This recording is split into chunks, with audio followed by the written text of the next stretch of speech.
What's up, y'all? Team Shift here, Kesavan here with... Ryan Pasnik.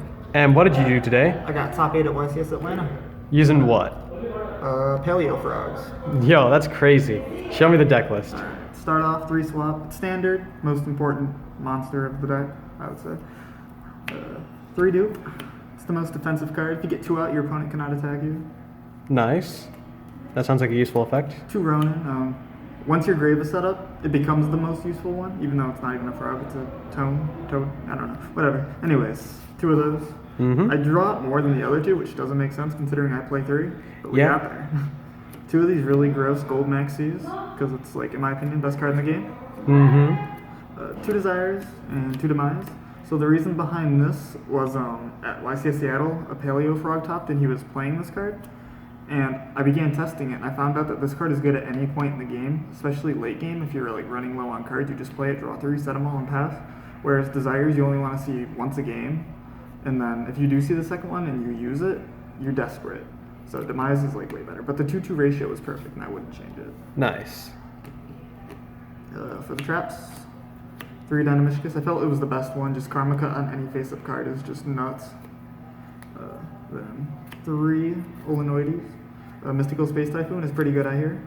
Especially when you can chain to it with other Dynamishkuses and Paleos in it. Indeed. And just set up boards and push for game. 3 Canada. It's a worse Book of Moon, but it stuns your opponent to where you can just progress your game state and win. 1 Lean Colia. It was okay. It came up. It won me like certain games recycling frogs to get out that next Ronin Totem just for a little push. 1 Pacaya, I hated this card. I resolved it maybe once for its actual effect, and that's not very good. I would probably drop it for a third of another card I'm only playing 2 of. I'll let you know when I get there. 1 Morella, I wanted it because I send this card if I open the Morella. If not, it's not a big deal. If I open this, it's not a big deal. This card's broken even if you do open it, because it's still like a breakthrough skill on a special summon monster. That's it for the Paleos and the Lost Winds. All right. For the really broken cards, 3 Barrier. This card is wonky. You just call a type of card and your opponent can't play the game. 3 Strike. This card is dirty. Just like saying no to like an XYZ monster, stopping your opponent's turn. And I feel bad for this little guy getting like struck by lightning. Shit happens though, you know. R.I.P. 3 Reckless. While I was first testing this deck, I wanted to cut it because I kept seeing 1, but the pros versus cons, if you open 2 of this or just see 2 of it, it puts you so far ahead. You're almost guaranteed to not lose if you resolve 2. For the defensive cards, 2 Quaking Mirror Force and 2 Wabaku. This is what I would bump to 3 of the Wabakus instead of the other Pacaya, just because I felt like just the 4 seemed lacking at times.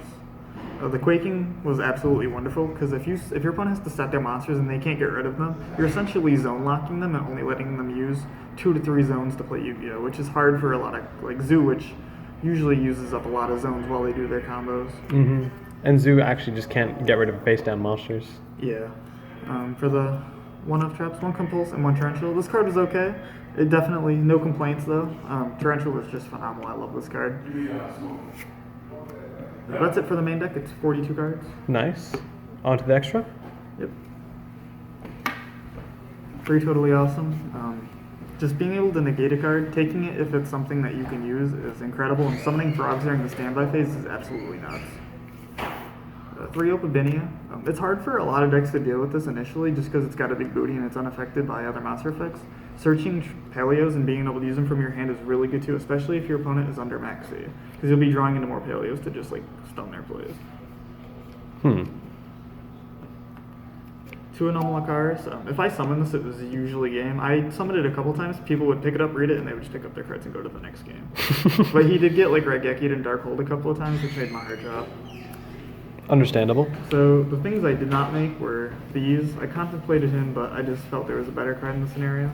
Cards I made a lot was Phoenix and Catchback, being able to attack twice and double his attack, so 6,000. Going for an OTK is nice. 1 F-Zero, because sometimes there are problematic monsters that you can just take and then like attack with. What did you take with it today? Can't remember exactly. I think it was an invoked monster. Megalancia, probably. one downer. I actually made this a lot because I would have Opabina just sitting there, and after I was already winning the game, I don't need to worry about using traps from hand, so I just put it over at main phase 2 and just got some piercing damage in. Nice. The last card was a Dryden. I got it off once. My opponent thought it was really cool, just like negate a thing, take it, and then if they don't clear it, you just flip it, they're like, sure, and then you flip this over and they're like, oh, that's neat. And that's it for the extra. Okay. Side deck? For the side, 2 barrier statue of the Torrent. I had it for Noids, didn't see Noids, thankfully, it's my worst matchup, but I'm glad it was in there just in case. MVP of the side deck, these 3 board wipes were incredible. They almost had me wishing I had them in my main deck, but I was only playing 42 cards and not the 60 card variant, which I would like to test, but still, these were phenomenal every round. And then 3 Iron Wall. It's good against both Noids and Invoked because they can't recycle their Alistair fusion play because they can't banish. And then they just, once you get rid of the fusions, then they just can't play the game. 2 Anti-Spell. I contemplated it against like 60 card decks, like because I can like stop them from going that grass on their first turn and then try to negate it with Toad, but I didn't ever see it, but that was just the idea behind it. And like Pendulum decks if I happen to see one. I felt like Metalfoe Zoo was extremely strong, but it's just like inconsistent, I guess, compared to Pure and Kaiju Zoo. Yeah, we didn't see much of those in the top tables. And then 2 different Dimension Ground because it's really good against Noids. Then 1 other Morella because if I'm going first in game 2, I side this in so I don't just lose to Danko, and then I play the Breakthrough as well. And then 1 Forbidden Apocrypha. I think this card is broken in theory, but unfortunately it does require a specific setup to be activated, and it never came up, or I never seen it actually. And then when I did see it, I was already winning the game. Mm-hmm. And then that'd be it. All right. What were your matchups? I played 9 Pure Zoo, 2 60-card Paleos and Swiss. I lost to both of those. I lost, and then 2 Invoked, and then 1 Invoke Zoo. And then I lost to one of the Pure Zoos in top 8. Gotcha. And are there any shout-outs you want to give? Absolutely. Hang on, let me pull up this list real quick.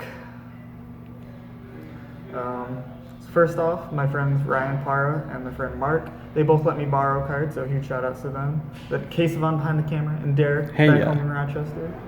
They talked so much dual theory with me, gave me ideas.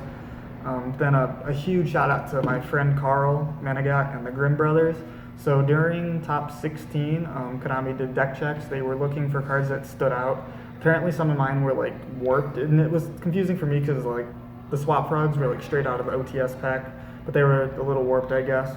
And then there were other cards, but Carl and the Grimm brothers, the vendors, they came through and they let me borrow cards to finish the event. Mm-hmm. Amazing Games, which is my friend Mark's shop.